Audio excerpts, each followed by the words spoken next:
Une force qui naîtrait du vide le plus total. Une force capable de faire bouger des objets sans même les toucher.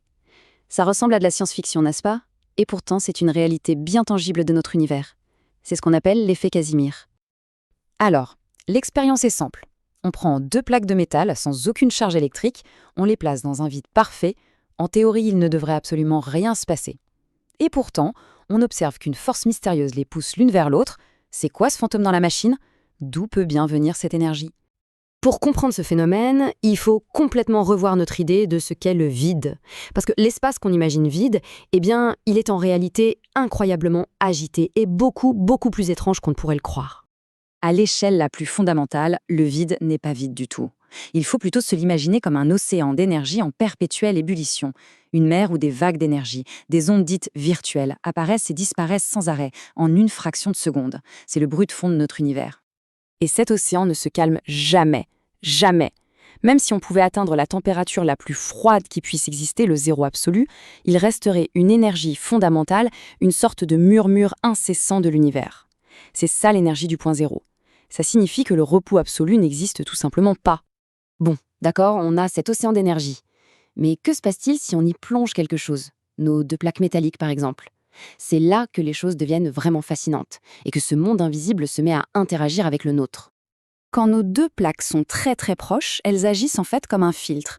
À l'extérieur, c'est la fête. Toutes les vagues d'énergie, grandes ou petites, peuvent exister. Mais entre les plaques, l'espace est tellement confiné que seules les ondes qui ont pile la bonne taille peuvent s'y glisser. Toutes les autres sont exclues. Un peu comme une corde de guitare qui ne peut vibrer qu'à certaines fréquences pour créer des notes. Les plaques ne sont donc pas juste des objets passifs. Elles deviennent des acteurs qui imposent leurs propres règles du jeu au vide qui les entoure. Elles le forcent à se réorganiser, à se restructurer. C'est incroyable, mais elles sculptent littéralement la réalité quantique par leur simple présence.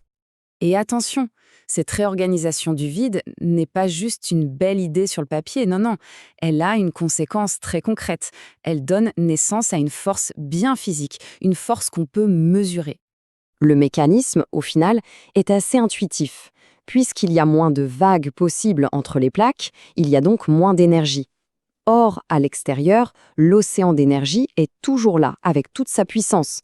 On se retrouve donc avec une pression d'énergie plus forte à l'extérieur qu'à l'intérieur. Le résultat, ce déséquilibre pousse, ou plutôt presse, les plaques l'une contre l'autre. Ce n'est pas une attraction, c'est une pression venue de l'extérieur. Et cette force, on l'a mesurée. Pour se donner une idée, si on prend deux plaques d'1 cm², séparées d'à peine 1 micromètre, la force qui les rapproche est d'environ 10 puissance moins 7 newtons. Bon, ça ne veut pas dire grand-chose comme ça, mais c'est l'équivalent du poids d'un grain de sable. C'est infime, oui, mais à l'échelle des nanotechnologies, cette force devient absolument considérable. Mais l'histoire ne s'arrête pas là. Ce qui rend l'effet Casimir encore plus profond, c'est qu'il n'est pas une anomalie. C'est en fait la phase visible d'un principe quantique beaucoup plus général qui est à l'origine d'une autre force qu'on connaît bien. Alors, une simple curiosité de laboratoire? La réponse est un grand long. C'est en fait la manifestation, à notre échelle, à l'échelle macroscopique, d'un phénomène qui se produit en permanence au niveau des atomes. On parle ici des forces de Van der Waals, ces forces qui font que les molécules collent les unes aux autres. Eh bien, il s'avère que l'effet Casimir et les forces de Van der Waals sont les deux faces de la même pièce.